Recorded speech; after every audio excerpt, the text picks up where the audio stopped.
Selamat pagi semuanya. Seperti biasa kita awali kelas kita ini. Saya akan membimbing Anda untuk mengambil permohonan Tisarana dan Pancasila. Untuk itu ikuti saya. Saya memohon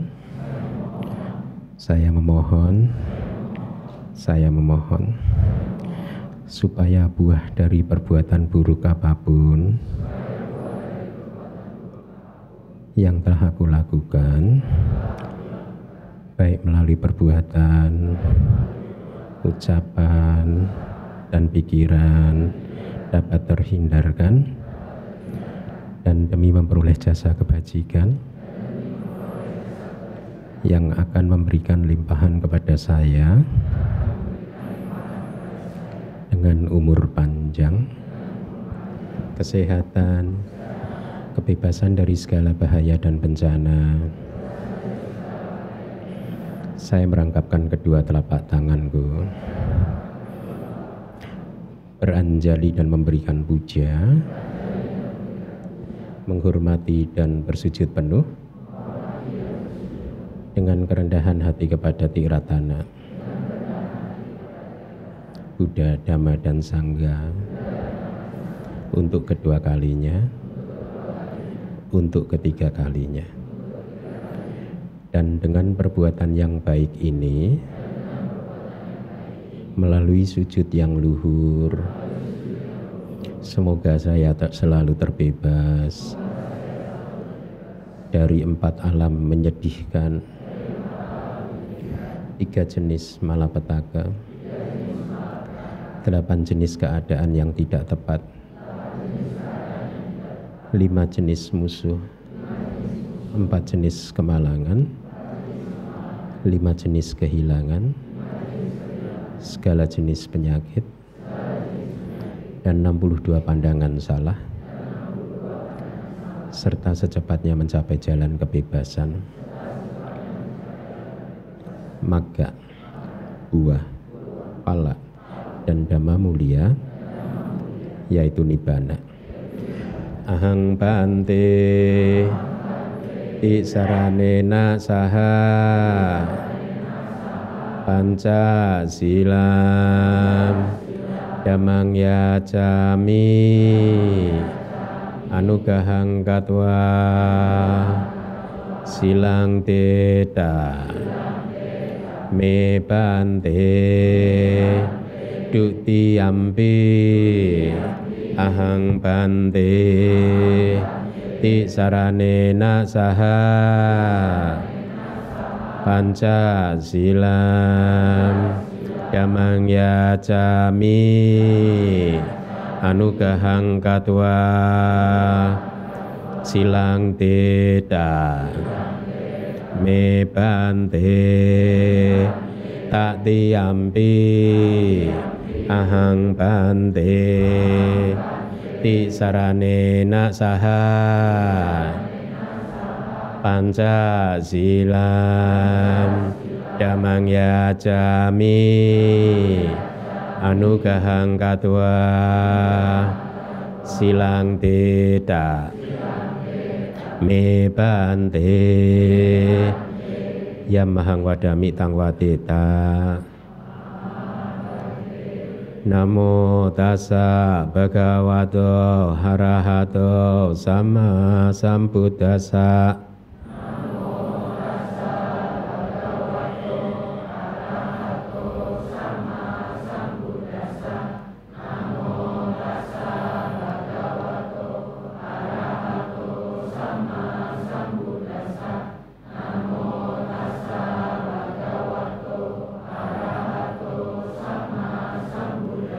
Buddhang saranang gacchami, dhammang saranang gacchami, sanghang saranang gacchami.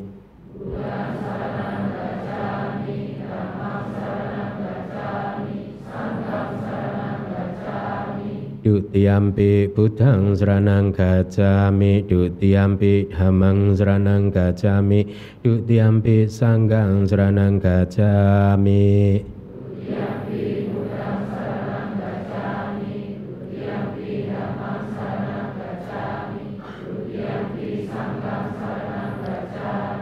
Tatiyampi Buddhang Saranang Gacchami, Tatiyampi Dhammang Saranang Gacchami, Tatiyampi Sanghang Saranang Gacchami.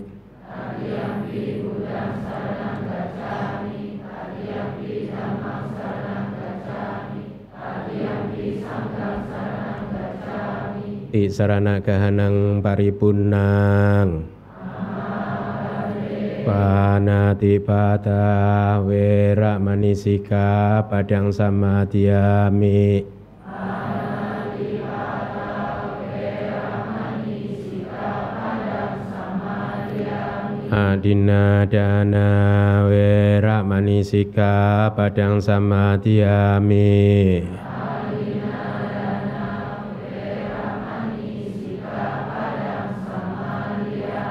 Ame sumicacara weramani sikkhapadang samadhiyami. Ame sumicacara weramani sikkhapadang samadhiyami. Musawada weramani sikkhapadang samadhiyami.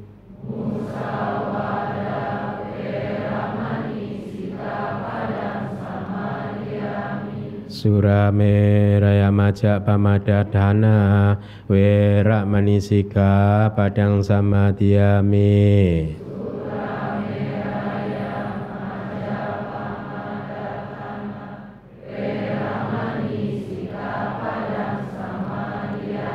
Idang me punyang asawakaya wahang hotu idang me silang nibbanasa paccayo hotu ti sarana saha panca sila damang sadukang katwa pamadina sampateda.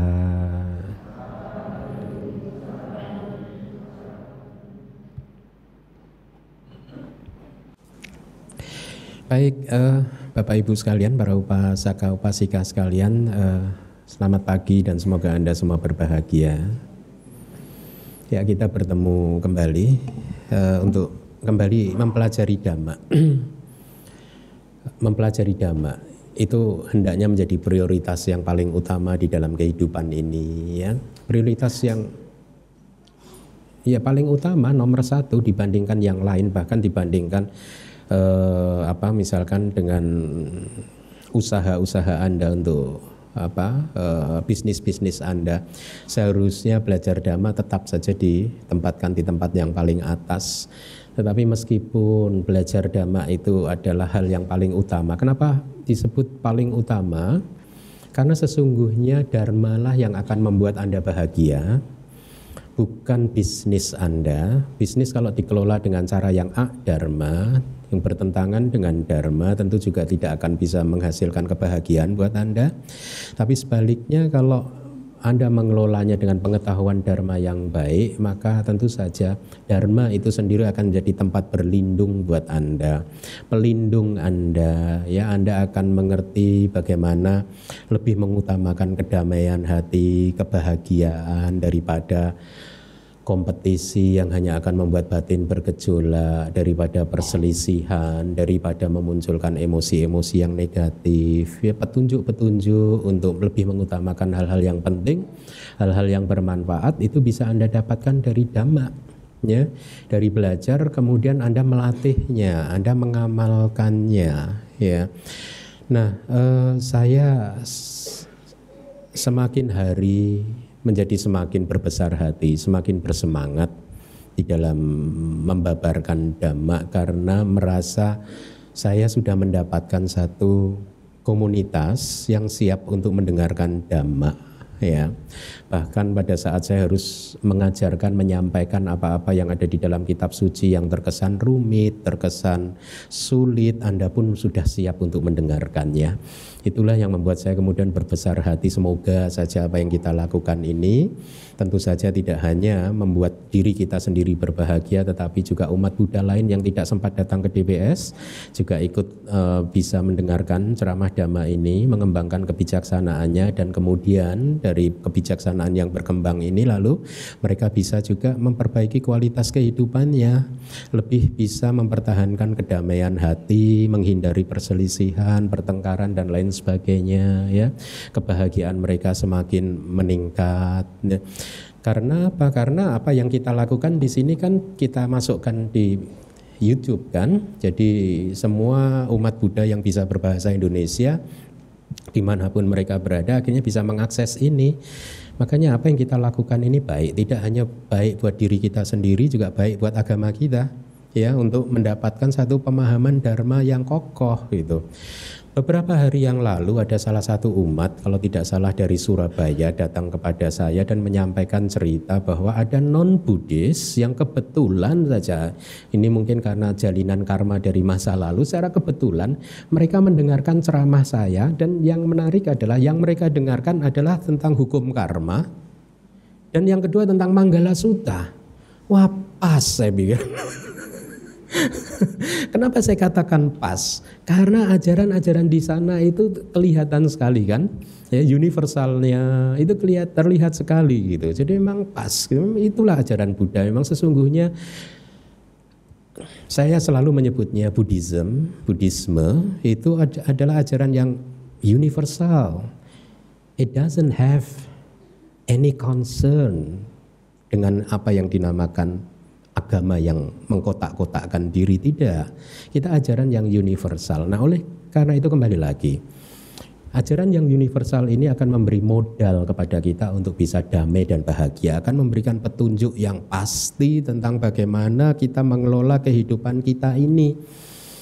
Ya, informasi yang diberikan itu sungguh membawa buah yang besar sekali, karena kalau Anda mempraktekkannya, tadi pagi sebelum saya masuk kelas ada beberapa dari pengurus yang mengambil 8 sila, mengamalkan 8 sila. Saya mengatakan setelah bertahun-tahun melatih Buddhisme ini ternyata terasa sekali. Bau saya ini jadi ringan, banyak beban yang hilang di dalam kehidupan ini. Tanpa saya sadari banyak beban-beban psikologis saya yang sudah hilang. Jadi hidup menjadi ringan. Ya, semakin sedikit keinginan-keinginan yang muncul, sudah tidak banyak keinginan lagi. Semakin sedikit keinginan kita yang muncul, ternyata semakin damai dan bahagialah kita. Ya, dan yang menarik adalah bukan berarti dengan mempunyai sedikit keinginan lalu kualitas intelektualitas kita menurun, kualitas kebijaksanaan kita menurun, kualitas kehidupan kita menurun. Tidak, justru malah meningkat. Justru malah bisa menginspirasi banyak orang. Nah, oleh karena itulah ini ajaran universal yang luar biasa sekali. Dhamma ini ajaran yang universal, bisa dipraktekkan oleh siapapun, ya, tanpa harus berubah agama menjadi beragama Buddha. Tidak, Anda tetap saja dengan agama Anda masing-masing, tetapi dengan mempraktekkan Dhamma maka Anda mendapatkan modal untuk bisa menggapai impian Anda, yaitu kehidupan yang damai dan bahagia. Nah, tadi di awal saya katakan belajar Dhamma adalah menjadi prioritas yang utama, lebih penting dari apapun yang ada, ya. Tetapi jangan khawatir, meskipun belajar Dhamma ini adalah prioritas yang utama, sesungguhnya belajar Dhamma tidak menghabiskan banyak waktu dari kehidupan Anda. Kita sudah pernah berhitung kan di masa lalu, kalau seminggu hanya 2 jam, 3 jam, kira-kira berapa persen dari kehidupan kita? Sedikit sekali kan? Ya, 3-4% mungkin ya kalau saya tidak salah, sedikit sekali. Untuk belajar Dhamma yang sedemikian penting, yang menjadi prioritas utama di dalam kehidupan kita, ternyata hanya memerlukan 3-4% dari waktu kehidupan kita. Ya, kemudian kalau Anda melatihnya meditasi setiap pagi mungkin setengah jam, setiap pagi setengah jam, tidak banyak. Anda tidak dituntut untuk menghabiskan 23 jam dalam satu hari. Hanya 30 menit saja dalam satu hari. Bangun tidur Anda meditasi 30 menit. Jadikan itu kebiasaan. Ya, seperti kebiasaan Anda makan pagi, makan siang, makan malam gitu. Ya. Dengan melatih begini, kebiasaan Anda nanti akan berkembang. Ya, kita akan mulai bisa mengapresiasi keadaan batin yang damai. Kita akan mulai bisa mengenal perilaku-perilaku apa yang bisa mengguncangkan kedamaian hati kita, yang bisa mengganggu kestabilan atau ketenangan hati kita. Kita akan melihat ini dengan jelas dan secara alamiah batin kita akan kita arahkan mengalir ke arah yang damai, tenang, bahagia. Ya, kita akan semakin sering berada dalam keadaan yang tidak menyukai konflik, tidak menyakiti orang lain, ya, tidak melakukan hal-hal yang tidak baik, tidak melakukan pelanggaran sila. Nah, lihatlah manfaatnya luar biasa sekali. Ya, satu sumber yang paling penting untuk kedamaian dan kebahagiaan hati hanya memerlukan 4-5% katakanlah dari waktu kehidupan kita ini, ya. 5% manfaatkanlah untuk itu, ya. Yang 95% boleh Anda pakai kemana-mana, boleh ke mall, boleh ke theater, ya, boleh kemana-mana. Tetapi dengan modal 5% Anda, 95% waktu Anda akan positif. Ya, Anda mulai tidak akan marah-marah mungkin terhadap pembantu Anda, terhadap anak Anda, suami Anda, istri Anda. Anda semakin bisa mempromot keharmonisan, mengutamakan keharmonisan daripada pertengkaran.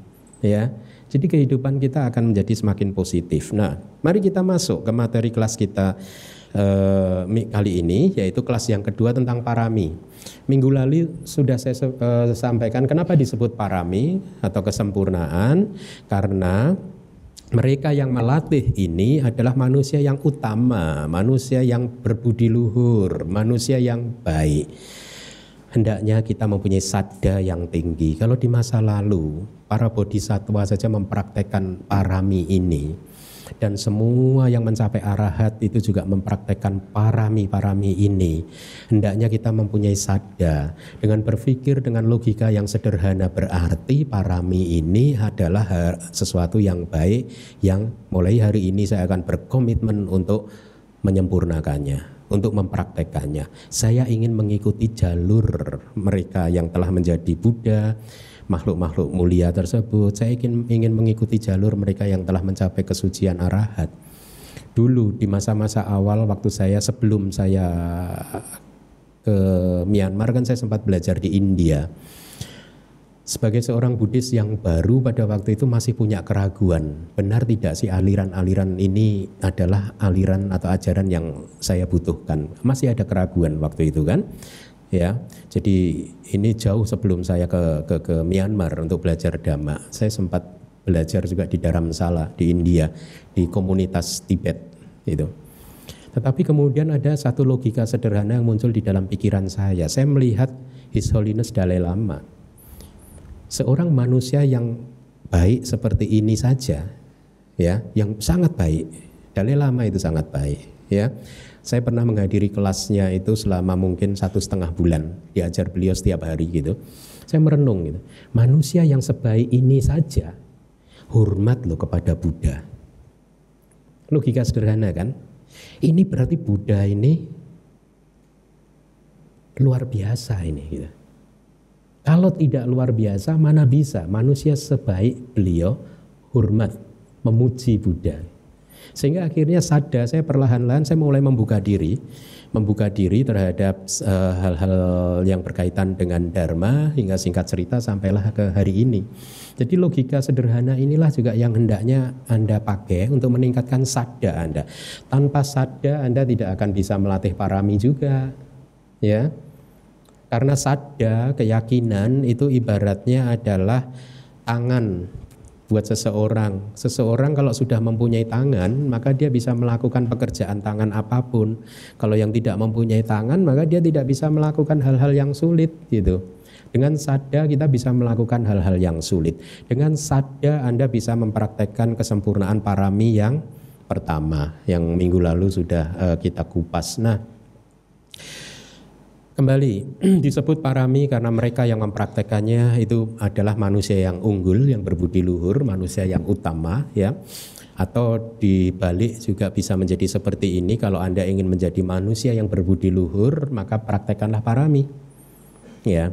Nah, kita mengenal ada 10 parami. Meskipun parami ini adalah sesungguhnya ajaran ya yang diajarkan oleh para guru Atthakatha, guru kitab komentar di masa lalu untuk memberikan informasi kepada kita aturan-aturan latihan yang dipraktekkan oleh Bodhisatta sehingga beliau bisa mencapai Buddha itu apa saja itu. Tetapi parami ini tidak hanya tidak hanya terbatas pada mereka yang beraspirasi untuk menjadi Buddha. Kita semua yang ingin beraspirasi menjadi seorang arahat pun juga harus mempraktekkan parami. Atau kalau kita tidak mau jauh-jauh tujuan kita yang ingin hidup damai dan bahagia di dunia ini juga harus mempraktekkan parami. Inilah sumber kedamaian dan kebahagiaan kita. Nah, 10 parami sudah diatur, disusun sedemikian rupa, dimulai dari praktek atau latihan yang paling mudah, yaitu dana.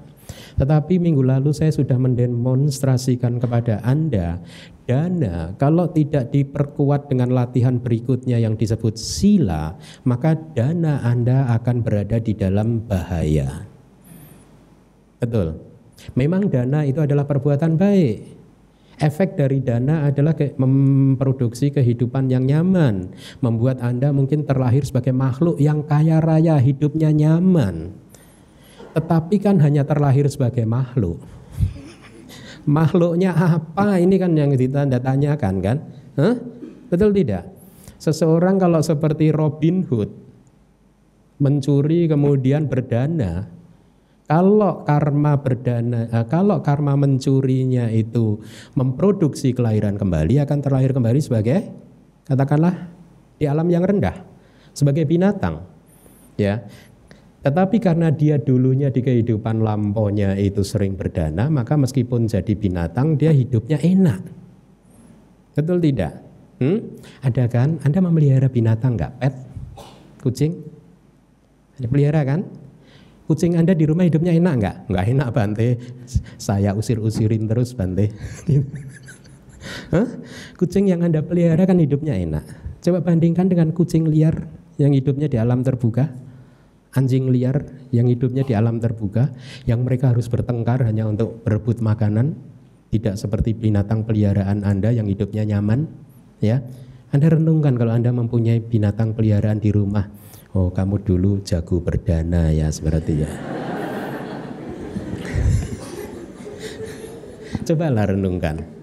Memang benar seperti itu. Ya, teorinya memang seperti itu. Binatang kucing Anda itu hidupnya nyaman karena dia dulu berdana, tapi dia melanggar sila. Pelanggaran silanya memproduksi kelahiran kembali. Oleh karena itu, guru-guru di masa lalu mengajarkan kepada kita supaya dana Anda itu berbuah besar, maka harus diperkuat dengan sila. Ya, sehingga dana, sila sempurna, aman. Kombinasi seperti apapun aman. Ya. Kalau yang tadi dana tanpa sila, meskipun terlahir sebagai manusia yang kaya raya tapi nggak bahagia. Harta bendanya banyak, tetapi nggak bisa menikmati harta bendanya. Ya, keturunannya bertengkar semua. Pewarisnya tidak menjadi pewaris yang bisa merawat harta kekayaannya, atau mengalami pencurian, dicuri oleh orang, terbakar rumahnya, disita oleh pemerintah karena nggak ikut tax amnesty. Ya itu pelanggaran. Ya kira-kira begitu. Tetapi kalau dana kita diperkuat dengan sila, maka kombinasi dari dua ini apapun kombinasinya ketemunya enak dan enak. Terlahir sebagai manusia, dari dananya, silanya akan menjamin dia terlahir sebagai manusia yang damai, bahagia, bijaksana dan seterusnya. Ya, kalau yang melahirkan menjadi manusia itu adalah silanya, dananya akan mensupport kehidupannya menjadi manusia yang kaya raya, bisnisnya lancar, tidak ada gangguan apapun, hidupnya nyaman sekali. Ya, nah tidak hanya dana yang didukung oleh sila akan menghasilkan buah yang besar, Yang kedua, manfaat dari dana yang didukung sila adalah kalau Anda mempunyai sila yang baik, maka praktek dana Anda akan menjadi lebih mudah. Sila itu kan pada hakikatnya kan menjaga perilaku ucapan dan perilaku tubuh untuk tetap baik kan. Coba bayangkan, kalau Anda sedang mengamalkan 5 sila, sesungguhnya Anda juga sedang berdana. Berdana apa? Abaya dana juga. Berdana memberikan rasa keamanan, rasa aman buat mereka, teman-teman Anda, sahabat Anda yang bergaul, bersinggungan, berhubungan dengan Anda. Kalau sila Anda baik, maka teman-teman di sekeliling Anda akan merasa aman. Betul tidak? Kita lihat. Kalau sila pertama Anda baik, Anda tidak atau menghindari diri dari pembunuhan. Lihat, sahabat Anda aman kan? Nyamuk-nyamuk yang hidup di rumah Anda aman kan?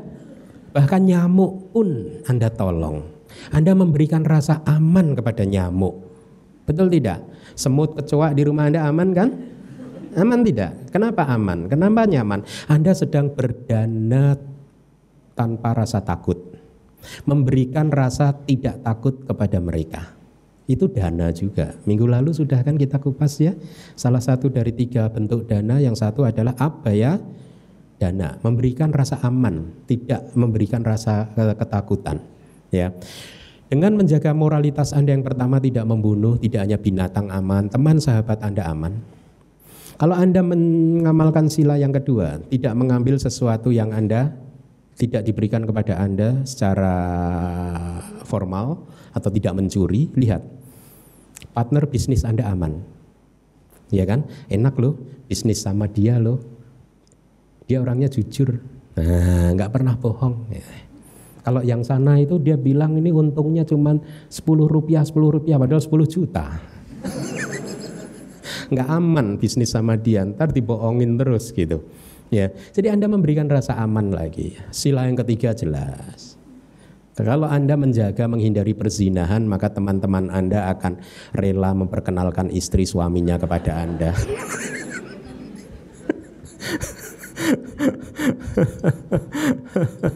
Oh, tadi sila kedua tidak mencuri ya. Jadi tidak mengambil sesuatu. Jadi teman-teman Anda juga aman karena merasa barangnya tidak akan Anda ambil gitu. Sila yang keempat, tidak berbohong. Teman Anda memberikan rasa aman lagi. Tidak mabuk-mabukan, menghindari dari minuman keras. Apalagi sih kalau zaman modern, saya dengar yang kemarin saya membaca satu berita, ada satu bentuk narkotik yang baru masuk itu yang membuat yang orangnya seperti begitu ya. Makanya hati-hatilah. Ada saja manusia di bumi ini yang salah memutuskan, dalam 1 detik keputusan akhirnya jalan hidupnya berubah total.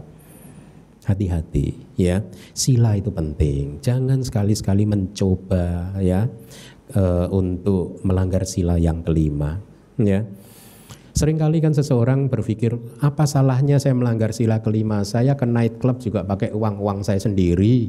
Saya kalau misalkan minum minuman keras juga saya tidak mengganggu orang lain. Saya juga tidak mengambil minuman orang lain. Kan itu urusan saya pribadi. No.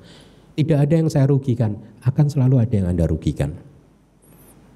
Kalau suami Anda misalkan ya, suaminya suka mabuk, suka melanggar sila yang kelima, suami tidak mengganggu orang lain, tetapi istri Anda yang tahu Anda dalam keadaan yang bodoh seperti itu, dia sedih loh.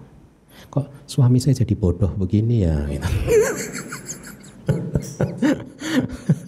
Kan orang yang mabuk itu kan terlihat bodoh kan, makanya karma pelanggaran sila yang kelima itu akan membuat, kalau berbuah akan membuat dia menjadi makhluk yang bodoh nanti.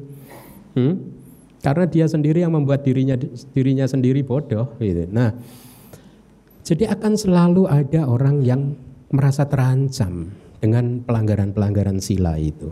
Oleh karena itu, dengan menegakkan sila-sila kita, maka praktek berdana kita menjadi juga sempurna. Anda memberikan dana rasa aman tanpa gangguan, tidak memberikan ketakutan kepada tidak hanya manusia tetapi juga binatang-binatang yang ingin hidup di rumah Anda. Semut yang di rumah, kecoa itu kan dia kan pengen hidup di rumah yang mewah, kok Anda tolak?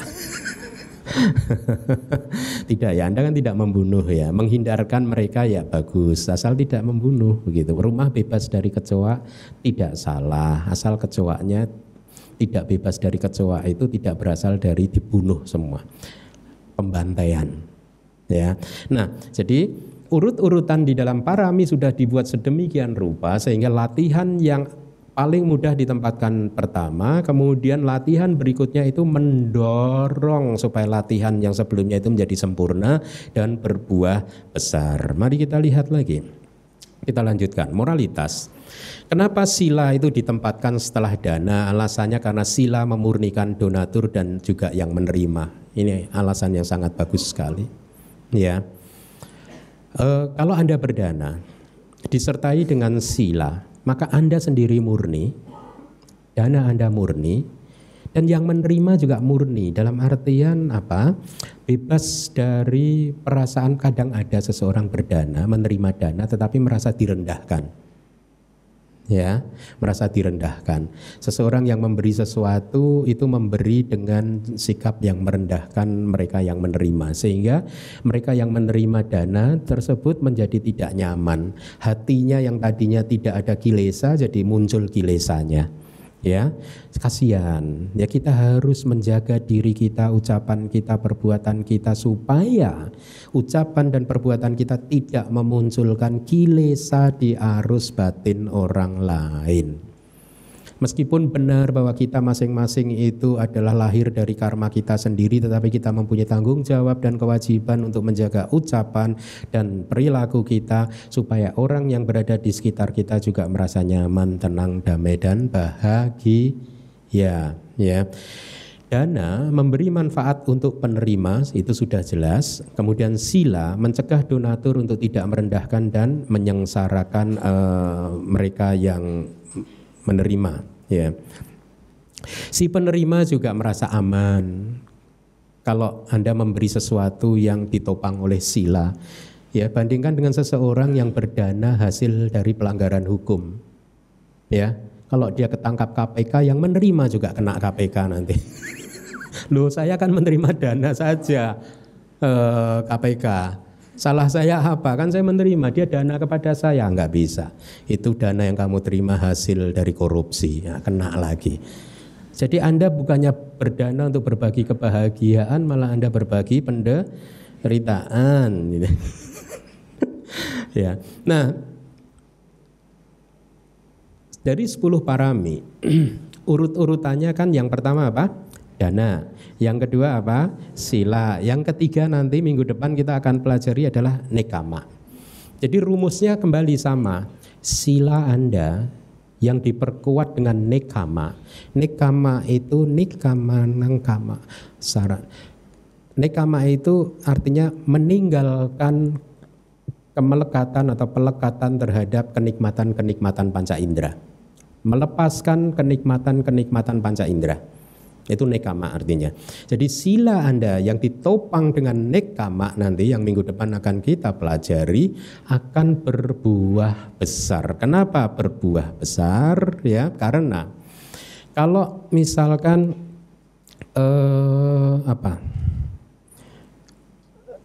kita belum melepaskan pelekatan terhadap kenikmatan-kenikmatan duniawi.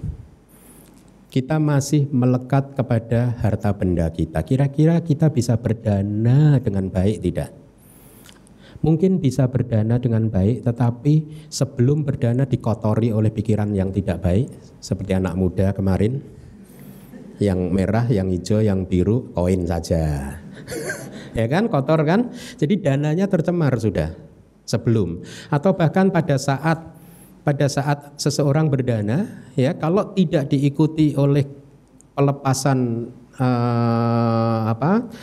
ketidakmelekatan terhadap kenikmatan-kenikmatan indrawi, ketidakmelekatan terhadap apapun, seseorang pada saat berdana, misalkan ini dana katina nih, ya, Anda berdana jubah, sudah dari kursi sudah mindful kan, Budang saranang gacami, damang saranang gacami, sanggang saranang. Anda sudah serahkan di depan sangga.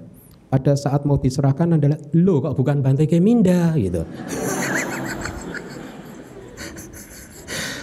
Waduh, salah saya tadi jalannya, harusnya ke Bante Keminda. Lihat, melekat kepada Bante Keminda, tercemar lagi. Betul tidak? Atau sesudah berdana Anda pulang mengemudikan mobil berpikir, tadi kebesaran ya. Harusnya tadi sedikit aja ya. Aduh, tercemar lagi. Sila dana dan sila Anda, dana Anda udah tercemar, sila Anda pun juga tercemar nantinya. Karena apa? Masih melekat. Oleh karena itu supaya sila Anda itu bisa berbuah besar, maka minggu depan kita akan pelajari bahwa sila harus didukung, disupport oleh nekama, ketidakmelekatan terhadap kesenangan atau kenikmatan indriawi. Mari kita analisa. Kalau kita tidak melepaskan pelekatan terhadap kenikmatan indriawi kita, kira-kira kita bisa melatih sila dengan sempurna tidak? Mari kita lihat, kita analisa satu persatu. Menghindari dari pembunuhan. Kalau Anda masih melekat pada tubuh Anda, kira-kira Anda bisa nggak mengamalkan sila pertama pada saat dikeroyok nyamuk? Bisa nggak? Kenapa ada orang yang terganggu pada saat digigit nyamuk langsung? Karena dia melekat pada kenikmatan tubuhnya. Saat ini kenikmatan tubuh saya hancur nih, digigit nyamuk ini, kamu saya enyahkan saja. Hari ini dia baru terlatih mengenyahkan nyamuk. Setelah dilatih 5 tahun dia akan mengenyahkan suami, istri. Meningkat objeknya. Nah, kalau tidak diikuti dengan nekama, maka latihan sila akan jadi sulit. Contoh, bagaimana kita mengamalkan atau bagaimana umat mengamalkan sila yang kedua? Menahan diri, menghindari pencurian, tidak mengambil sesuatu yang bukan haknya. Ya, kalau dia masih melekat dengan kenikmatan indriawi, semua koruptor pada saat mengambil dia lupa bahwa itu bukan miliknya.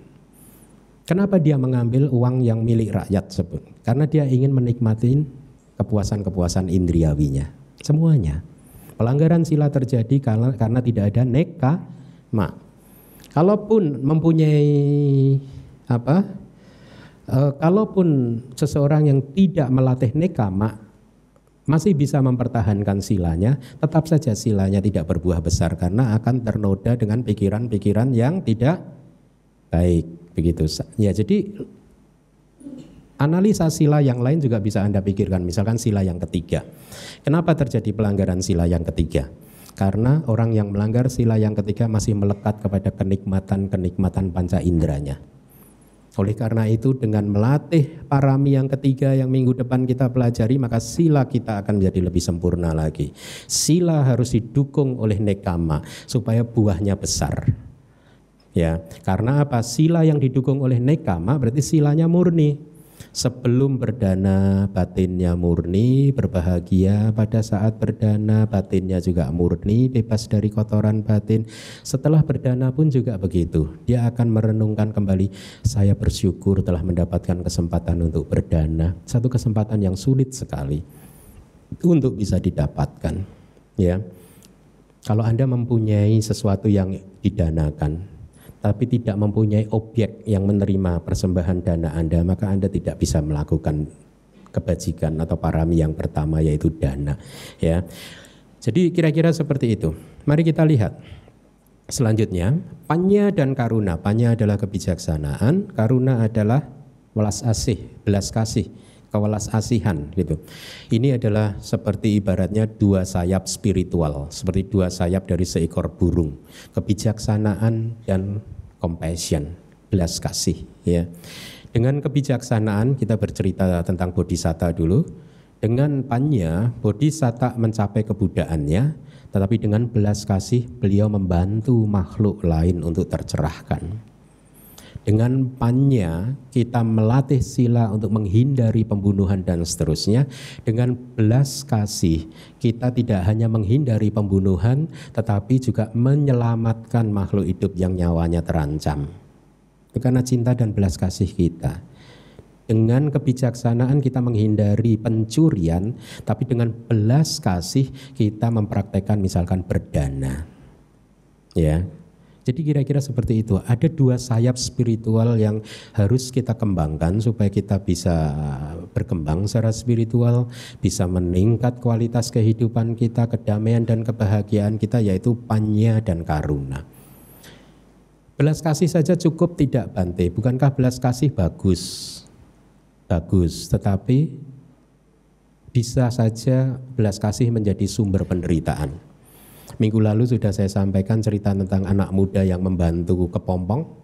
Dia mempunyai belas kasih, tetapi akibatnya belas kasihnya hanya membuat kepompongnya itu meninggal, mati. Ya, dan tidak hanya kepompongnya mati, anak muda itu pasti akan menyesal juga. Dia akan menyesal, meratapi kesalahannya seumur hidup. Banyak sekali loh orang-orang yang hidup seumur hidup dicekam oleh rasa takutnya, tidak bisa keluar dari perasaan bersalah karena merasa sudah melakukan sesuatu kesalahan yang sangat besar. Dia tidak bisa memaafkan dirinya sendiri, akhirnya dia meninggal dalam keadaan stres dan depresi. Ada saja manusia-manusia yang seperti itu. Seandainya saja orang-orang seperti ini belajar Dhamma, seandainya saja dia mengerti Dhamma, maka dia pasti akan bisa menghindari hal-hal yang tragis seperti itu. Dia akan lebih bersabar, ya.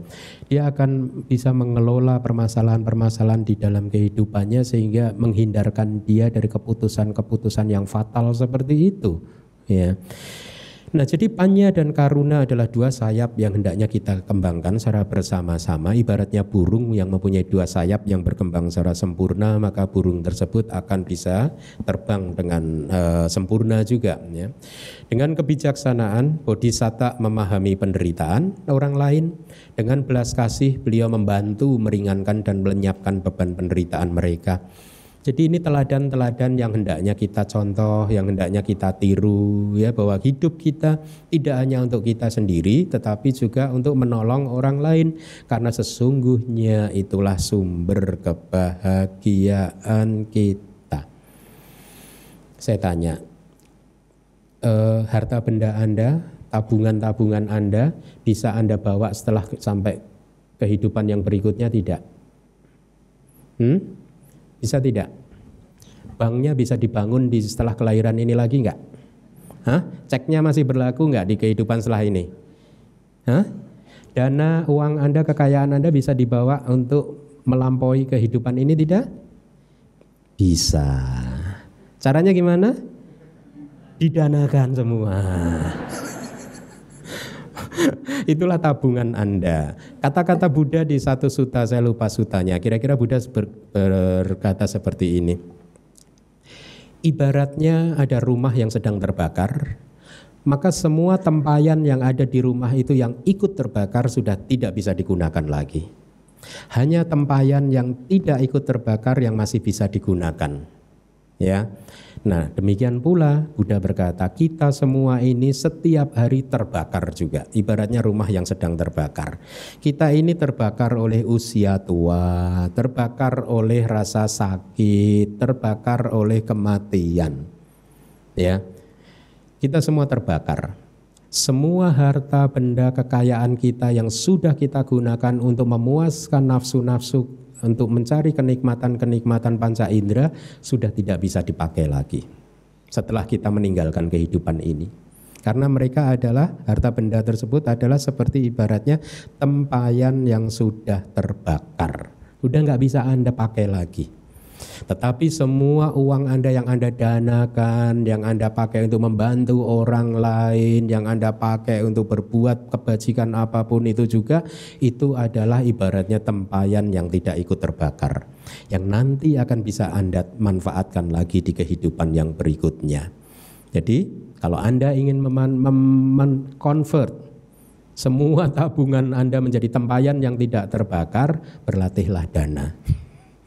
Tetapi diikuti dengan supaya buahnya besar, ya. Dengan kebijaksanaan Bodhisatta menjaga dirinya sendiri, dengan belas kasih beliau menjaga makhluk lain. Lihatlah, ya, kita juga harus menjaga makhluk lain. Tidak hanya kita menjaga diri kita sendiri, ya. Seringkali kalau kita tidak terkendali, ya, ada teman kita yang hatinya sedang damai, tapi karena kita ini tidak melatih sila dengan baik, akhirnya curcol. Ya, curhat ini, curhat itu, mengeluh ini, mengeluh itu, mengkritik temannya begini dan begitu. Lihatlah, mereka yang sedang melakukan itu sesungguhnya di hatinya itu lagi penuh sampah, lalu dia danakan ke temannya. Yang dia danakan itu sampah. Jangan. Sampah itu diletakkan di tong sampah itu, Bu Vero tadi ada fotonya di depan itu. Tong sampah DBS baru. Sampah-sampah Anda danakan ke tong sampah sana, jangan ke teman Anda. Kalau kita berdana ke teman kita, berdanalah yang baik. Kalau di istilah kitab komentar itu ada dua jenis orang donatur. Donatur yang berdana seperti raja. Donatur yang kedua, donatur yang berdana seperti pengemis. Donatur yang berdana seperti raja itu adalah mereka yang selalu berdana sesuatu yang baik, terbaik. Donatur yang seperti pengemis adalah donatur yang merah, biru, hijau, koin saja. Ya, Anda milih yang mana? Praktek Buddhis, semakin Anda bisa mempraktekkan menjadi seorang donatur yang seperti raja, maka itulah yang mulia, yang akan membuat Anda menjadi seseorang yang berbudi luhur. Perenungan tentang sila. Air sungai Gangga tidak bisa membersihkan noda kebencian. Di zaman India 2600 tahun yang lalu itu masih ada, mungkin sampai hari ini juga masih ada terjadi. Ada saja orang-orang yang percaya bahwa dengan berendam di sungai Gangga, maka kesalahan-kesalahan atau istilah mereka dosa-dosa mereka akan luntur. Ya, dengan berendam di sungai-sungai tertentu di Pulau Jawa juga ada praktek seperti itu, berendam di sungai. Saya dulu juga pernah. Maklum, masih bodoh. Saya itu dulu pernah loh, kalau bulan purnama saya mencari pertemuan sungai, istilah Jawanya tempuran. Pertemuan dua sungai. Jadi kalau arusnya bertemu, nah di pertemuan ini saya bisa berendam sejak tengah malam bulan purnama sampai besok pagi. Berjam-jam, 3-4 jam berendam, meditasi di dalam air, berendam. Bodohnya saya dulu. Karena saya pikir saya bisa tercerahkan hanya dengan berendam. Belum mendengar kata-kata Buddha. Buddha berkata, seandainya saja. Waktu ada seorang yang mempraktekkan begitu di sungai Gangga, kan Buddha berkata, bagaimana mungkin kamu yakin bahwa dengan berendam di sungai Gangga, kesalahan-kesalahan kamu akan luntur, terhapus, hanyut bersama dengan aliran sungai Gangga? Tidakkah kamu berpikir, jangan-jangan yang hanyut, yang luntur adalah karma baik kamu? Bagaimana kamu menjelaskannya? Buktinya tidak ada bahwa dengan berendam akan bisa membersihkan pikiran kita. Ya, Buddha mengucapkan kata-kata revolusioner seperti itu. Atau kata-kata yang mencerahkan, kalau berendam di sungai Gangga itu bisa membuat seseorang menjadi suci, maka kerbau, ikan, semua udah suci lah. Ya tidak? Kerbau, ikan itu setiap hari berendam itu. Kalah kita mah kalau sama kerbau. Kerbau ada panas sedikit berendam gitu, ya, berjam-jam. Ya, jadi spekulasi-spekulasi itu yang kemudian luntur juga dari cara berpikir saya yang setelah mengenal Dharma. Jadi sekarang logika ininya sudah sangat kokoh sekali, sudah terbebas dari hal-hal yang bersifat spekulasi. Kenapa? Karena akhirnya saya tahu dengan mempraktekkan sila ternyata saya makin damai, makin bahagia. Ya. Jadi sudah tidak butuh lagi ritual ini, ritual itu untuk invoke blessing, untuk mencari berkah, untuk mencari keberuntungan harus ritual ini. Dulu kalau waktu saya masih suka menjalankan ritual ini, ritual itu kadang ya, baca mantra 100.000 kali bayangkan. Mantranya pendek, makanya dulu bisa dari mulai tengah malam selesai jam 4 pagi. Pakai ini, pakai beat, kadang pakai apa itu? Counter apa itu loh? Zaman modern kan, pakai tep angkanya udah 1 2 3 4 5. Nanti dilihat begitu. Karena dulu begini sering salah. Udah 1000 belum ya? Waduh kayaknya tadi nggak genap loh, gitu percuma ini ya. Udah jadi bingung lagi, hatinya nggak tenang lagi, gitu karena masih penuh dengan spekulasi seperti itu, ya. Sekarang udah bebas, tidak ada ritual, tidak ada doa, tetapi bermoral, ya, menjunjung tinggi moralitas, menjunjung tinggi budi pekerti yang baik, ya, berlatih meditasi. Ya, mulai mengikis kotoran batin, sebisa mungkin menghindari perbuatan-perbuatan yang hanya akan merugikan diri saya sendiri dan juga diri orang lain. Gitu ya. Nah, air Sungai Gangga tidak bisa membersihkan noda kebencian, harum cendana tidak bisa meredakan demam. Jadi katanya kalau bunga cendana di zaman India dulu, kalau ada orang yang demam, itu dibakar kayu cendana, demamnya akan relief, akan sembuh, katanya begitu ya. Itu kayak apa berarti? Kayak zaman sekarang ada kan aromaterapi gitu mungkin ya, bisa meredakan demam, maka dipakai perumpamaan. Harum cendana tidak bisa meredakan demam, nafsu, keinginan. Kalau hati kita dipenuhi oleh nafsu, hati kita bergejolak kan, mendidih tidak, demam tidak. Demam ya, kira-kira begitu. Akan tetapi sila bisa. Sila membuat kita rendah hati. Sila membuat kita mempunyai sedikit keinginan, tidak banyak keinginan. Sila membuat kita tenang, damai, teduh, ya, menjauhkan diri dari konflik dan seterusnya. Ya. Nah, sila ini yang menarik adalah perhiasan batin. Artinya sila menjadi fondasi samadhi kita, menjadi fondasi untuk mencapai samadhi, menjadi fondasi untuk meditasi kita, ya. Jadi ini adalah perhiasan yang jauh melebihi keindahannya, melebihi keindahan perhiasan apapun di dunia ini. Perhiasan Swarovski Anda kalah sama sila. Kalah. Saya seseorang yang silanya bagus itu dia mempunyai perhiasan terindah di muka bumi ini. Iya, dari perilakunya yang tidak melanggar sila, kata-katanya, ucapannya yang tidak melanggar sila, membuat dia menjadi enak dilihat. Bukan kalung, gelang, anting-anting Anda, tetapi sila Anda lah yang membuat Anda terlihat indah. Sila juga merupakan mantra magis, magic yang dihormati oleh para dewa dan satria. Para dewa saja menghormati mereka yang silanya bagus. Para dewa menyukai untuk mendengarkan mereka yang silanya bagus. Ya, mereka juga menyukai untuk berhubungan dengan mereka yang silanya bagus. Ya, manusia yang silanya bagus akan dicintai oleh para dewa. Nah, perenungannya, sila adalah anak tangga menuju ke surga, atau bahkan juga kelahiran ke alam manusia juga muncul dari sila-sila Anda. Kemudian sila adalah landasan untuk mencapai jana. Jadi hendaknya kita mengembangkan sadda tentang apa yang diajarkan di dalam kitab-kitab kita, bahwa sila itu merupakan landasan untuk mencapai jana. Kemudian jalan raya untuk menuju nibbana, fondasi untuk pencerahan, tidak hanya buat para Buddha, Paceka Buddha, tapi juga buat kita yang beraspirasi menjadi arahat. Dasar kemunculan dari kegembiraan spiritual adalah sila, karena saya sudah melakukan hal yang baik, membangun tempat berlindung, membebaskan diri kita dari rasa takut dan rasa penyesalan.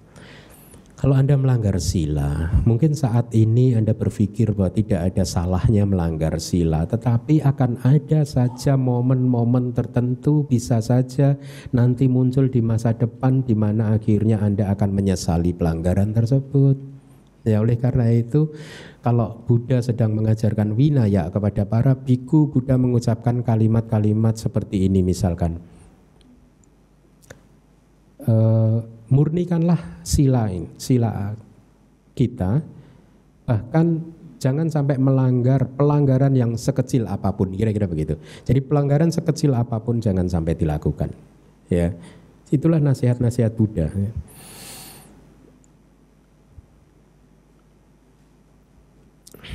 Mari kita lanjutkan. Kualitas sila itu melampaui kelahiran di keluarga yang baik. Ya. Meskipun seseorang terlahir di keluarga yang baik, lihatlah, Anda pasti pernah melihat, tetapi kalau silanya tidak baik juga kualitas kehidupannya tidak baik. Sebaliknya, mereka yang mungkin terlahir sebagai manusia di keluarga yang kurang beruntung, tetapi karena silanya bagus, budi pekertinya bagus, akhirnya mereka lebih dihormati oleh teman-temannya. Betul tidak sih? Ingin terlahir jadi manusia yang kaya tapi silanya enggak baik, atau lahir jadi manusia miskin tapi silanya baik? Hah? Ingin lahir jadi orang kaya, silanya iya, sadu. Sudah pada pinter ya. Tetapi di Indonesia ini aneh, orang yang budi pekertinya baik malah dibully. Sering kan ya? Kalau dulu zaman kita mahasiswa itu ada satu semacam peribahasa, jujur hancur. Ini ajaran yang sorong. Udah salah, benar-benar salah. Jujur gak hancur, jujur itu mujur. Ada kan dulu pernah mendengar ya? Jujur hancur, enggak lah. Jujur itu akan membuat kita beruntung, ya. Kalau Buddha di Dhammapada akan mengatakan begini, lebih baik hidup hanya sehari tetapi mengamalkan sila daripada hidup 100 tahun tapi melanggar sila. Begitu kira-kira. Jadi sila hendaknya kita amalkan, kita pegang teguh. Berikutnya, melampaui kekayaan karena tidak bisa dicuri. Siapa yang bisa mencuri sila Anda? Tidak bisa, ya.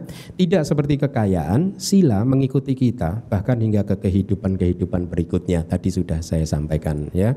Sila juga membawa kedamaian di hati kita. Ini penting sekali. Kita semua hidup ini mencari kebahagiaan, ya. Tetapi kita harus tahu bahwa kita mencari kebahagiaan di arah di mana kebahagiaan itu ada. Kita harus tahu mencari kebahagiaan di tempat di mana kebahagiaan itu terletak, di mana kebahagiaan itu ada. Kalau kita hanya mengikuti panca indera kita, mencari kenikmatan-kenikmatan panca indera kita, tidak akan ada habisnya, tidak akan ada kedamaian, karena ini seperti fata morgana. Semakin Anda kejar, semakin dia menjauh. Itulah sifat dari nafsu-nafsu Anda. Anda tahu fata morgana, ya? Fata morgana ini kan seperti ada air di depan kita. Mereka yang kehausan, pengembara yang kehausan, melihat fata morgana dikiranya ada sumber air. Dikejar terus sama dia sumber airnya, semakin dia kejar semakin menjauh, semakin didekati semakin menjauh, tidak pernah sampai. Akhirnya si petualang tadi kelelahan mengejar dan kehausan meninggal dunia, menderita. Ya, inilah sifat dari nafsu-nafsu kita. Anda tidak akan pernah bisa memuaskan nafsu Anda, tidak akan pernah, karena ciri dari nafsu adalah tidak pernah puas, tidak pernah puas. Kalau Anda berpikir bahwa kebahagiaan, kedamaian Anda akan tercapai pada saat semua nafsu keinginan Anda tercapai, maka Anda seperti petualang yang mengejar fata morgana tadi. Semakin Anda kejar semakin jauh. Seperti ibaratnya seorang yang kehausan kemudian minum air laut, air garam. Bukannya hausnya sembuh, tetapi makin dia minum air samudra, makin haus dia. Minum lagi makin haus, minum lagi makin haus, akhirnya kembung. Meninggal dunia karena kembung. Itulah sifat dari nafsu keinginan kita, bisa membuat kita meninggal dunia karena kembung. Ya, jadi kita harus tahu bahwa tidak ada gunanya mengikuti nafsu-nafsu keinginan kita, tidak akan pernah bisa membawa kedamaian.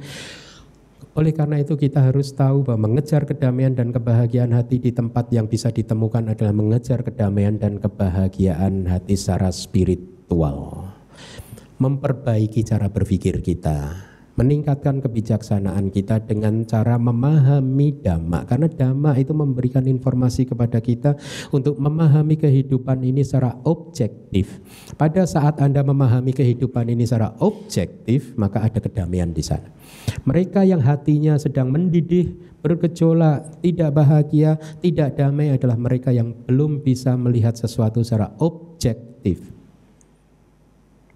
Kalau kita bisa melihat sesuatu secara apa adanya, secara objektif, secara alamiah kita akan menjadi tenang.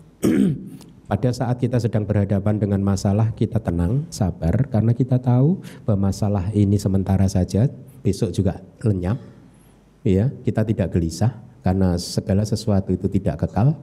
Pada saat kita sedang berbahagia, menerima keberuntungan, kita pun juga bisa menikmatinya dengan maksimal karena kita juga tahu mumpung saat ini sedang ada kebahagiaan, mumpung mari kita manfaatkan karena besok pasti akan lenyap kembali, dan begitu lenyap kita bisa menerima kelenyapannya, maka hati kita akan tetap damai terus.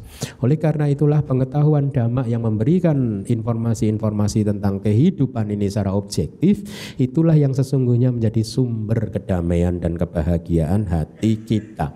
Mari kita lihat beberapa slide lagi. Candala Sutta. Candala ini bahasa Pali. Ini a very strong word. Saya tidak tahu bahasa Indonesia tepatnya apa. Outcast. Outcast apa ya? Sampah. Manusia sampah. Manusia buangan. Buangan kira-kira begitu ya. Tapi arti tepatnya di bahasa Indonesia harusnya ada sih. Hah? Ini very strong word. Outcast. Sampah buangan gitu ya, orang buangan gitu. Ya, orang yang enggak berguna gitu. Kira-kira seperti itu. Jadi Buddha mengatakan di Candala ini ya, saya tidak tahu kata terjemahan yang tepat ini apa, tapi saya terjemahkan sebagai buangan saja gitu, orang yang terbuang dari komunitas itu yang tidak bermanfaat. Itu kira-kira begitu. Jadi ini kata-kata yang keras sekali. Tapi ini dari Buddha. Upasaka, umat yang memiliki 5 kualitas berikut disebut sebagai upasaka buangan. Upasaka yang tercemar dan upasaka yang inferior, ya, useless, tidak bermanfaat, yang tidak memiliki sadha, berakhlak buruk, ya. Jadi upasaka yang begini ini buangan. Anda para perempuan berbahagialah, Buddha tidak mengatakan upasika. Ini buat Anda yang laki-laki saja nih. Tenang aja, nih Buddha membela Anda loh. Apakah benar begitu kata-kata Buddha hanya untuk upasaka saja? Tidak. Kabar buruknya tidak. Untuk upasika juga. Kebetulan yang menghadap upasaka. Kalau yang menghadap Anda mungkin Buddha berkata upasika. Upasika yang memiliki 5 kualitas berikut ini disebut upasika candala. Nah, Anda candala tidak? Mari kita lihat. Anda mempunyai sadha tidak terhadap Buddha, Dhamma, dan Sangha? Atau Anda mengalahkan Buddha, Dhamma, dan Sangha untuk kepentingan pribadi, kepentingan kelompok, kepentingan... Yang kedua, Anda mempunyai akhlak yang buruk tidak? Itu lihat, du sila. Du itu du, terdiri dari du plus sila. Du itu buruk, sila itu sila. Silanya buruk tidak Anda? Ya dari 5 sih 4 lah Bante yang saya amalkan, 1. Lumayan lah. Kita lihat tadi, bentar. Tadi, mana tadi? Candala. Tidak memiliki sadha ya. Jadi seseorang, ada saja umat Buddha yang tidak memiliki sadha ya, tidak tertarik untuk belajar Dhamma. Karena apa? Tidak punya sadha. Sudah tahu sebagai umat Buddha kitab sucinya itu Tripitaka, nggak mau mendengarkan Dhamma, nggak mau belajar, nggak mau bertemu dengan orang suci, ya. Kemudian tidak mau berlatih. Kenapa? Tidak punya sadha, tidak ada sadha. Anda lihat sekeliling Anda, teman-teman Anda, sahabat Anda, ada saja pasti Anda bisa menemukan umat Buddha yang hanya KTP-nya saja sebenarnya KTP-nya lebih punya sadha daripada dia. Dianya nggak punya sada, KTP-nya punya, di KTP-nya berani loh ditulis saya agamanya Buddha, tapi dianya nggak pernah mendengarkan Dhamma itu karena tidak punya sada ya. Sering melanggar sila juga. Minggu lalu kan sudah saya katakan saya pernah ketemu umat yang ya saya udahlah pokoknya dalam kehidupan ini saya mau berdana-dana dulu saja, belajar nanti dulu lah, sila juga belum lah nanti gitu, pokoknya berdana-dana. Mereka yang tidak mau mengamalkan sila itu juga karena sebagian karena mungkin tidak mempunyai sada, ya, menyibukkan diri dengan keduniawian karena tidak punya sada, ya. Hanya 4% waktu di dalam kehidupannya untuk mendengarkan Dhamma saja mereka nggak mau spend, mereka nggak mau habiskan waktunya, ya karena nggak punya sada. Ya, kemudian tidak mau bermeditasi 30 menit saja. Setiap pagi bangun tidur 30 menit meditasi. Enggak mau juga, enggak punya sada. Dari 400 di sini mungkin 380 itu enggak mau meditasi. Cobalah dibangun pelan-pelan. Bangun tidur mungkin 30 menit terlalu banyak, 15 menit. Coba. Atau 5 menit meditasi, dibiasakan.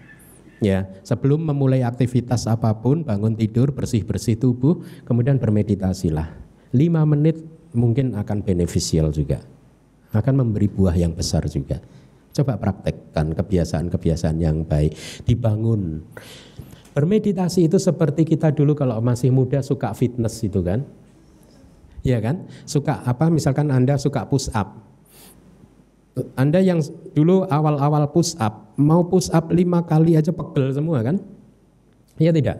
Ya, ototnya sakit semua. Tetapi setelah dilatih berkali-kali, jangankan 5 kali, 50 kali juga bisa kan? Tidak pegel kan? Sama dengan meditasi. Pada awalnya 5 menit pegel hati Anda. Tetapi setelah Anda latih nanti kira-kira 50 menit Anda tidak merasakan kepegelan itu. Ya, akan menjadi mudah. Jangankan 50 menit, 2 jam juga mudah. Jadi sama, mirip seperti melatih otot kita itu. Tetapi kalau Anda tidak pernah memulainya, Anda tidak akan pernah bisa.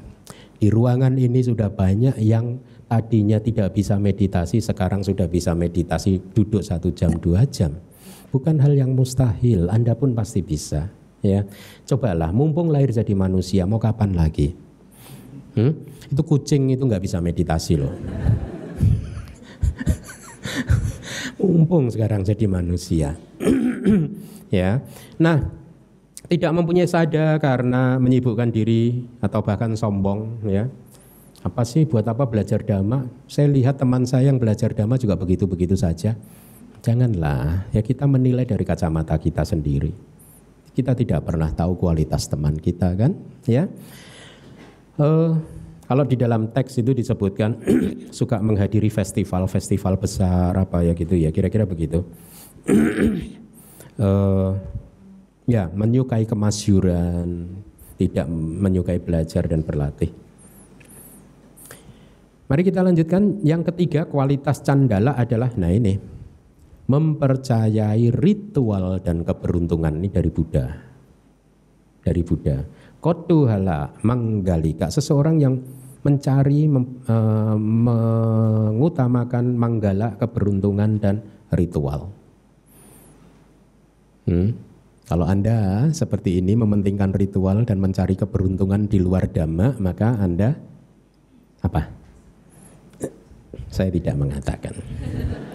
Jadi yang C ini intinya percaya pada kekuatan di luar diri kita untuk membuat diri kita bahagia gitu. Kemudian efeknya apa? Menyalahkan orang lain kalau kita sedang menderita. Betul tidak? Karena fokusnya keluar terus. Ya. Oh, tolonglah saya supaya bahagia. Nah, meminta orang luar untuk membuat diri kita bahagia. Kalau kita menderita akhirnya menyalahkan orang luar juga. Ya, tapi kita diajarkan oleh Buddha, jadilah pulau untuk diri kita sendiri, jadilah tempat berlindung untuk diri kita sendiri, karena kita tahu bahwa sabe sata kama saka, semua makhluk adalah pemilik dari karmanya sendiri. Kita bahagia karena ucapan dan perbuatan kita sendiri dan pikiran kita sendiri. Kita menderita pun juga karena ucapan, perbuatan dan pikiran kita sendiri.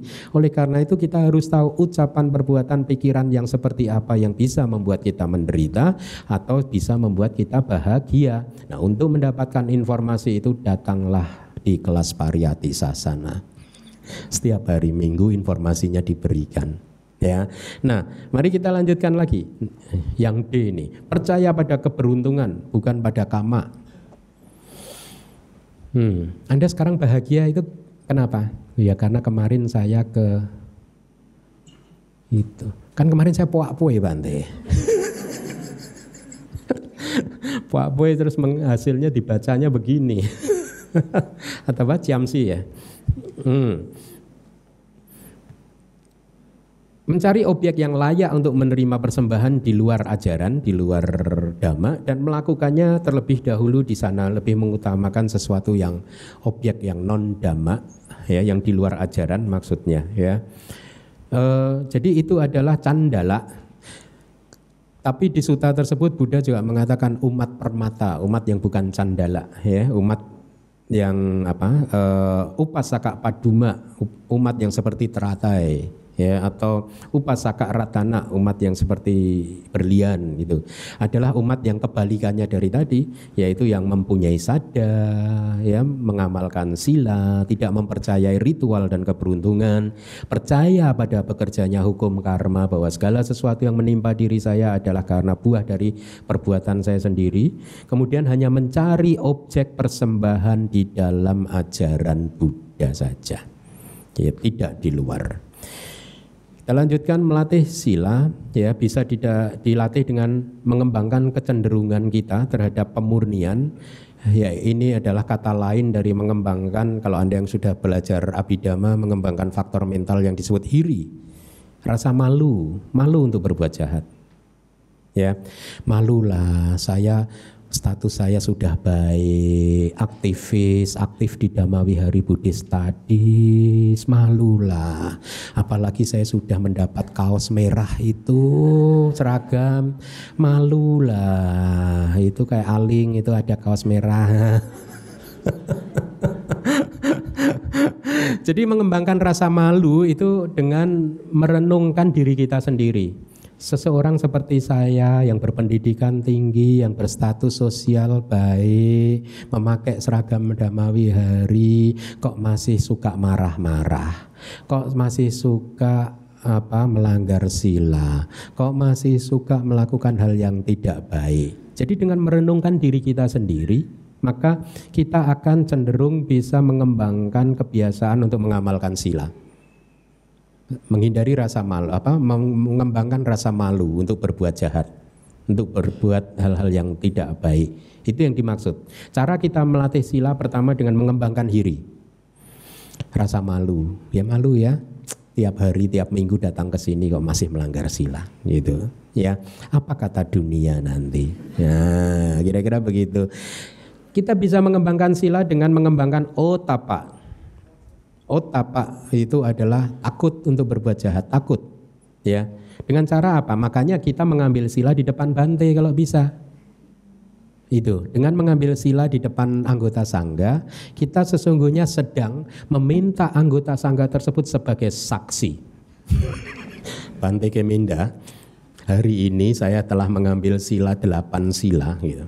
Jadilah saksi untuk saya. Ya, akhirnya Anda pada saat mau melanggar sila ingat, saya tadi barusan mengambil sila dari Bante Keminda, ya kok sekarang mau melanggar? Takut nanti jangan-jangan Bante tahu ini. Akhirnya gitu. Jangan-jangan Bante bisa baca pikiran saya ini nanti, takut. Akhirnya tidak jadi melanggar sila. Jadi lihat, mengembangkan sila, melatih sila bisa mengembangkan hiri dan otapa, rasa malu dan rasa takut. Takut. Kalau di dalam kitab-kitab kuno kita diberikan penjelasan seperti ini. Di dunia ini ada saja pertapa-pertapa atau para biku yang bisa membaca pikiran kita. Ada. Anda pun harus percaya begitu. Ini bukan cerita 2600 tahun yang lalu. Bahkan di zaman modern ini banyak saja para pertapa biku yang bisa membaca pikiran orang lain. Mereka tahu Anda melanggar atau tidak. Ya, maka dengan merenungkan ini, di dunia ini masih ada biku yang bisa membaca pikiran saya, maka saya tidak mau melanggar sila lah, takutlah kalau ketahuan. Jadi dengan mengembangkan rasa takut untuk melakukan kejahatan, akhirnya sila kita jaga, kita amalkan gitu. Yang ketiga adalah tanpa pelanggaran. Nah, ini murni usaha kita. Saya akan menjaga sila ini dengan teguh, meskipun tawarannya apapun saya tidak akan mengorbankan sila-sila saya. Ya, jadi ada 3 cara ini. Ya, 4. Yang terakhir adalah senantiasa melakukan perbaikan untuk sila yang telah dilanggar. Jangan khawatir. Jangan membuat diri Anda stres, depresi, bahwa setelah mengambil sila 5 sila tadi di depan Bante Keminda berarti seumur hidup Anda nggak boleh melanggar lagi. Ya, memang bagusnya begitu. Tapi kalaupun melanggar, jangan dihukum. Jangan menghukum diri Anda sendiri pada saat Anda melakukan kesalahan. Pada saat Anda melanggar sila, jangan dihukum, karena Buddha mengajarkan, menurut Buddhism, setiap manusia, jangankan kita, anagami saja sudah masih ada kesalahannya kok. Masih ada kotoran batinnya yang belum hancur kok anagami, apalagi kita. Jadi berbuat kesalahan itu adalah bukan sesuatu yang harus kita ratapi, bukanlah sesuatu yang harus kita sesali, tetapi berbuat kesalahan adalah sesuatu yang menjadi langkah awal untuk berkembang, untuk berubah. Pada saat saya melakukan kesalahan, maka biasanya saya melakukan 3 hal ini mengikuti ajaran Buddhisme. Yang pertama, saya mengakui bahwa ini adalah kesalahan. Iya, ini adalah kesalahan. Kelihatannya sederhana. Mengakui kesalahan sebagai kesalahan kelihatannya sederhana, tetapi banyak manusia yang tidak mengetahui bahwa ini adalah kesalahan dan dia cenderung melakukannya terus. Seseorang yang hobinya bergunjing tidak akan tahu bahwa bergunjing itu adalah kesalahan. Betul tidak? Enak kok bergunjing, kok ngomongin orang lain, ngomongin keburukan orang. Jangankan membicarakan keburukan orang lain, membicarakan kebaikan diri kita sendiri aja nggak boleh kok. Meskipun kadang-kadang saya melakukannya. Enggak lah. Itu kan for the sake of teaching. Lihat, membicarakan keburukan orang lain saja kita dianjurkan untuk tidak melakukannya, apalagi membicarakan kebaikan diri kita sendiri. Di dalam Sappurisa Sutta, Buddha mengatakan, para biku, ciri-ciri orang yang baik adalah seperti ini. 1, dia tidak menceritakan kebaikan dirinya sendiri. Kalaupun didesak untuk bercerita, dia hanya bercerita sedikit. 3, dia tidak akan menceritakan keburukan orang lain. Kalaupun didesak dan benar-benar tidak bisa menghindar, dia hanya akan menceritakannya sedikit. Itu ciri orang yang baik. Sebaliknya para biku, kira-kira Buddha berkata demikian. Ciri orang yang tidak baik adalah, ya, kalau tidak ada, bahkan pada saat tidak ada yang meminta, dia menceritakan kebaikan dirinya sendiri. Apalagi diminta. Bahkan pada saat dia tidak diminta, dia menceritakan keburukan orang lain. Apalagi diminta. Itulah orang yang buruk. Lihat. Jadi dengan belajar Dhamma, kita akhirnya bisa menyempurnakan kualitas spiritual kita, sifat kita, perilaku kita, gitu ya. Nah, jadi pada saat kita melanggar sila, kita mengakui bahwa saya telah melanggar sila, supaya bisa melihat dengan jelas, oh iya, ini adalah kesalahan. Lihatlah kesalahan sebagai kesalahan, jangan dimanipulasi bahwa ini bukan kesalahan. Tidak, kesalahan itu adalah kesalahan.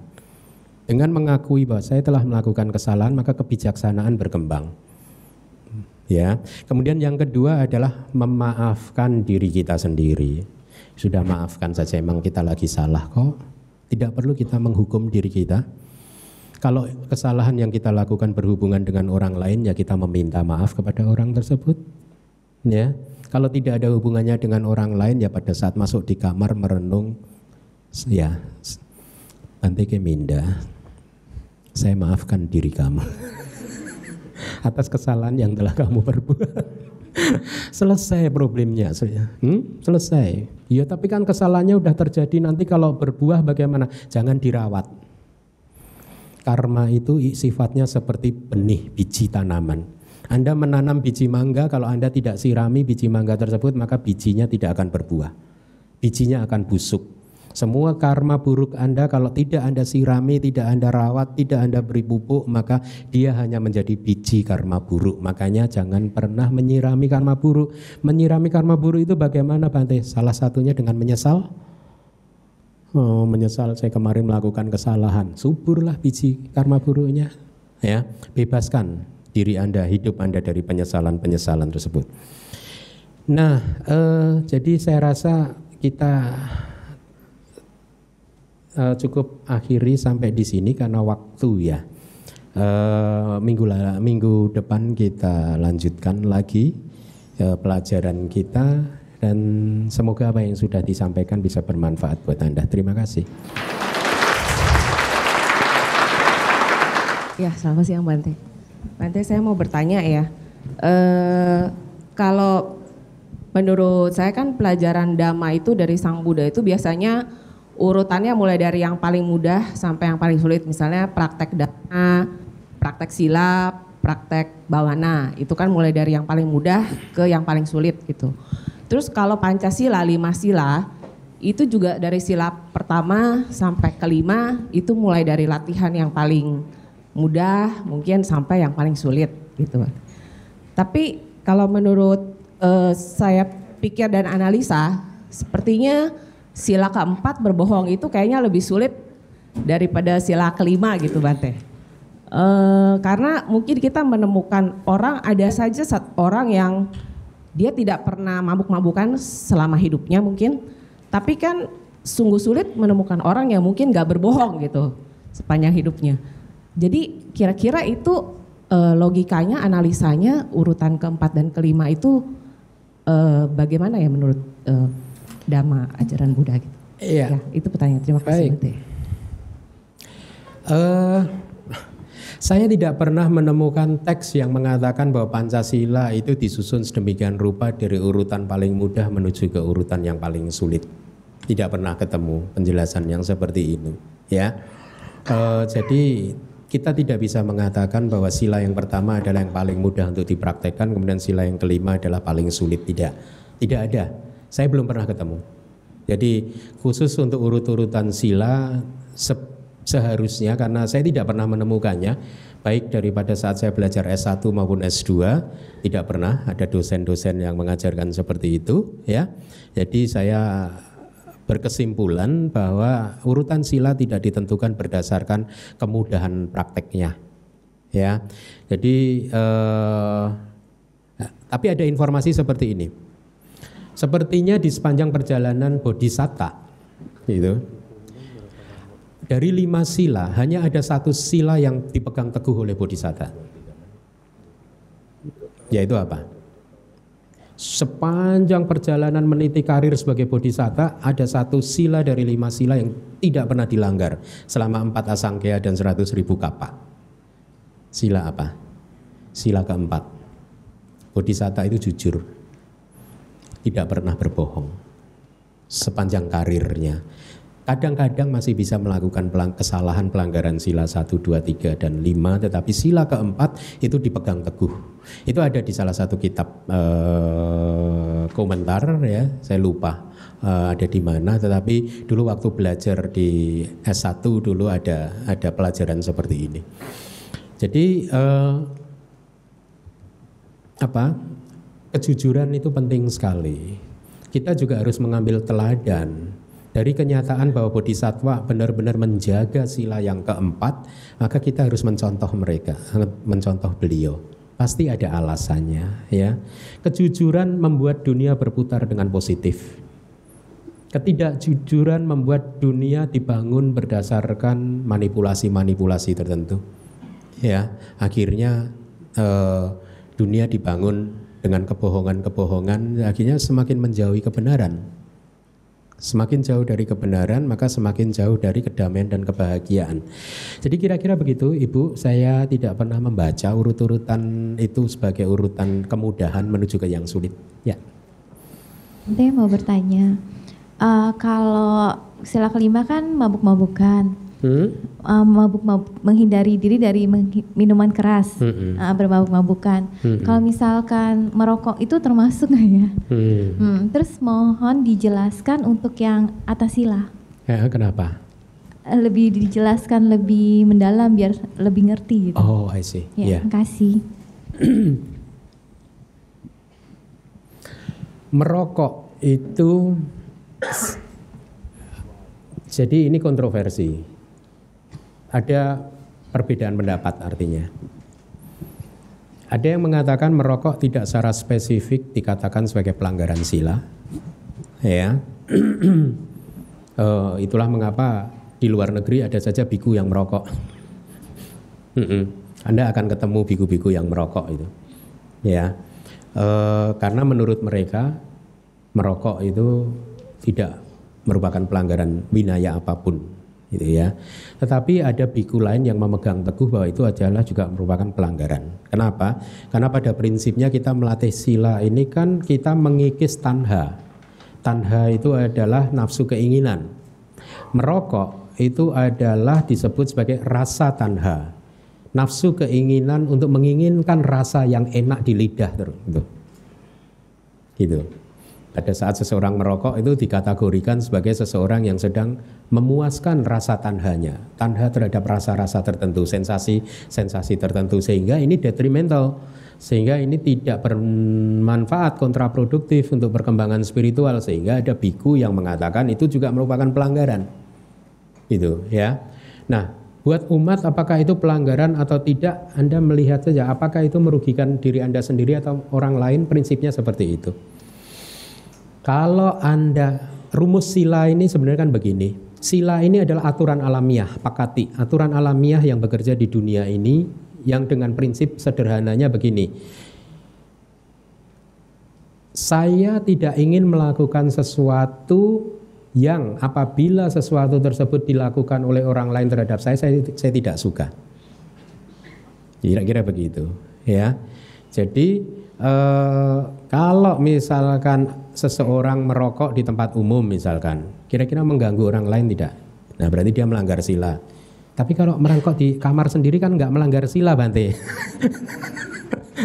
Nggak mengganggu orang lain, tapi mengganggu dirinya sendiri. Merugikan dirinya sendiri, merugikan kesehatan dirinya sendiri, gitu. Jadi ada dua versi pendapat seperti itu, ya. Lebih baik janganlah, nggak usah lah. Sayang. Waduh, yang pakai kamera ini ya.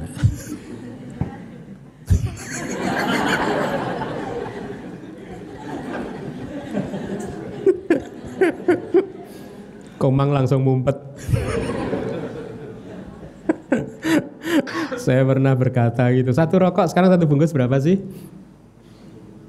20.000, satu hari 20.000, sebulan 600.000 loh, lumayan loh. Setahun bisa beli sepeda motor satu loh, nah, ya nggak?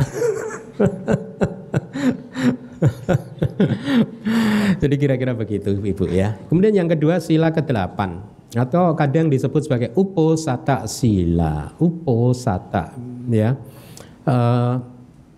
upawasata. Jadi secara periodik di negara-negara Buddhis atau sebenarnya umat Buddha dianjurkan oleh Buddha untuk berlatih uposata sila atau 8 sila. Ya, ada yang melatih 1 bulan 2 kali, setiap bulan baru dan bulan purnama, ya, tanggal 1 dan 15 begitu. Ada yang melatih 1 bulan 4 kali, yaitu tanggal 1, 8 ya, kemudian 15, 22 atau 23 gitu. Ya, jadi 1 bulan 4 kali. Sila-sila tersebut dilatih karena secara periodik kita harus melatih batin-batin kita untuk semakin lembut. Ya, jadi 5 sila kurang, kadang harus ditambah dengan 8 sila. Cukup sebulan 2 kali juga mungkin sudah cukup bagus ya. Nah, di DBS tadi saya menyarankan kepada mereka yang mengambil 8 sila untuk membentuk grup uposata sila. Jadi setiap hari uposata datang mengambil 8 sila. Ambil di depan saya lah, biar ada rasa takutnya.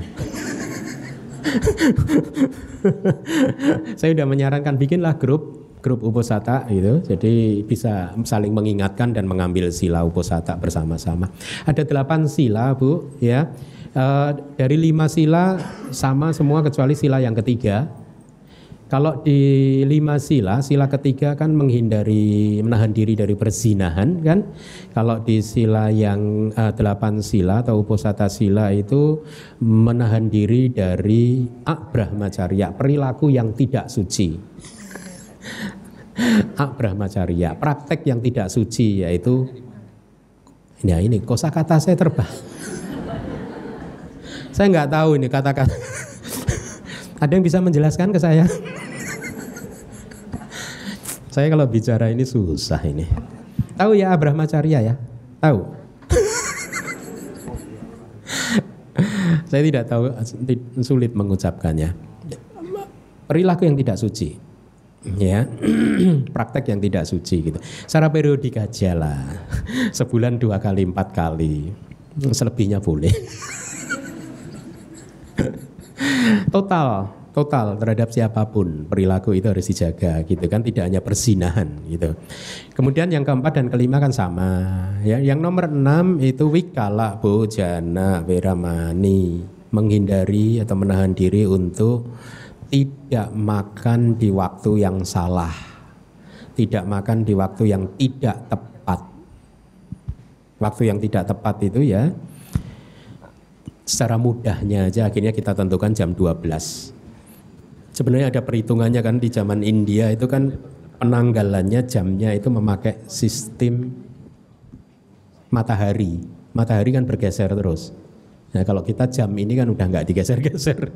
ya seperti ini gitu. Kecuali jamnya lambat, cepet gitu. Kira-kira seperti itu ya. Tapi kita praktis saja lah jam 12 kita tentukan. Itu sila yang ke-6. Sila yang ke-7 adalah menghindari, menahan diri dari berdansa, kemudian menyanyi, kemudian menikmati pertunjukan-pertunjukan, nonton film atau nonton konser gitu, kemudian memakai parfum, mempercantik diri, memakai kalung, perhiasan. Itu untuk hari uposatha jangan. Ya, kita berpenampilan alami saja lah, gitu ya. Tidak dimerah-merah, gitu ya. 7. Ke-8 adalah menahan diri, menghindari untuk duduk dan tidur di tempat yang mewah, tinggi dan mewah, kira-kira seperti itu. Ya, dengan mempraktekkan itu paling tidak Anda akan mempunyai semacam reminder di dalam hari itu bahwa ada praktek-praktek baru yang Anda latih, seperti tidak makan setelah jam 12 nanti. Beberapa dari Anda mengambil uposatha sila, maka seharusnya lebih baik cepat-cepat selesai, otherwise mereka nggak bisa makan. Kasihan. Atau kita selesaikan setelah jam 12 saja ya kelas ini ya. Saya juga nggak makan. Ya kira-kira begitu Bu ya. Oke, terima kasih. Ya, terima kasih Bante. Ya demikianlah untuk sesi kali ini.